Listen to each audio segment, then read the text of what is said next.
छत्तीसगढ़ के कबीरधाम जिले के जिला सत्र न्यायालय परिसर में आज न्यायिक व्यवस्था का विस्तार हुआ। छत्तीसगढ़ उच्च न्यायालय के न्यायाधिपति न्यायमूर्ति पार्थ प्रतिम साहू ने आज कबीरधाम जिले के जिला एवं सत्र न्यायालय परिसर में स्थित नवनिर्मित वैकल्पिक विवाद समाधान केंद्र का उद्घाटन किया। साथ ही जिला न्यायालय में निर्मित वीडियो कॉन्फ्रेंसिंग कक्ष का शुभारंभ किया। उन्होंने वीडियो कॉन्फ्रेंसिंग का शुभारंभ करते हुए सीधा जिला जेल के कैदियों से उनका हालचाल जाना। इसके उपरांत उन्होंने परिसर के अंदर कुटुंबो न्यायालय के लिए आवंटित भूमि का भूमि पूजन किया और पौधारोपण भी किया। इस अवसर पर जिला सत्र न्यायाधीश नीता यादव सहित समस्त न्यायाधीश व जिला अधिवक्ता संघ के पदाधिकारी भी उपस्थित थे।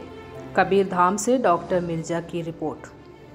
ये वैकल्पिक व्यवधान समाधान जो पद्धति है वो मुख्यतः आमजनों की सुविधा, त्वरित और कम खर्च पे न्याय दिलाने के उद्देश्य से इसकी स्थापना की गई है।